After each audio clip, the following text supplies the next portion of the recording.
In this book is a paragraph. If you were to look in the book, I highlighted that paragraph in yellow, I don't know, 50 years ago. And it's one that I just kept studying. He says there's a difference between wishing for a thing and being ready to receive it. No one is ready for a thing until they believe that they can acquire it.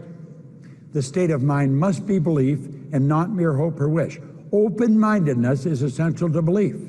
Closed mind will not inspire faith, courage, or belief. You see, you're not ready for something until you believe you can do it. Hoping and wishing won't cut it.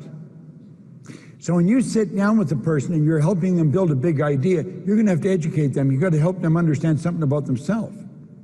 You can do that by possibly sharing some of your own path that you've been on. But you see, you've got to believe it. Believe is the key. Remember I told you it took me 9.5 years to get all the pieces to fit? I was in a hotel with Van der Waal, and he said something and everything came together. Now, I had learned that there's only two sources of reference you can go to. One's science and the other's theology.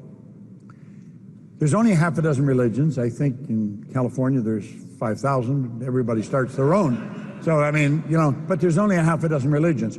Every one of them are in a complete agreement you got to believe. All the great psychology teachers said you got to believe. William James in Harvard, back in 1900, he said, believe and your belief will actually create the fact. That's the key. Well, I was sitting there with Van der Waal, and I knew this, and I think, how do you believe? I mean, that's a big, how do you believe? And he said, our belief system is based upon our evaluation of something. And frequently, if we reevaluate a situation, our belief about that situation will change.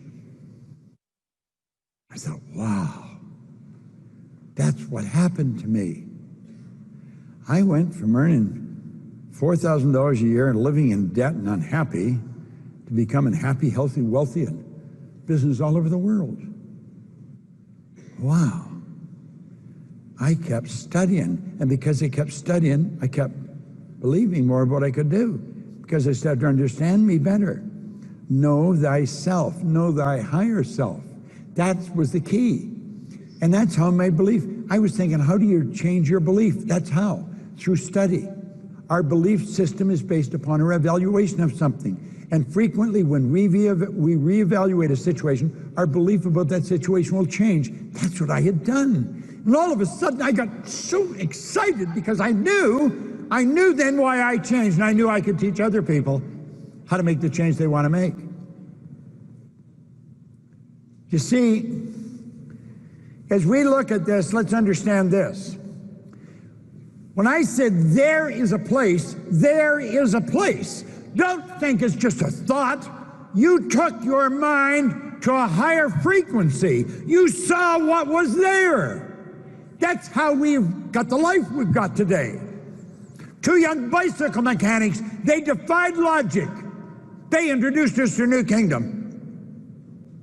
I flew down here, I've got to fly down to California, go back to Toronto, the next day I've got to go to Germany and then to Vienna. All over the world, doesn't matter where you go, you can get there, nothing flat. Why? Someone raised their level of consciousness. They realized there's a place. You got to believe.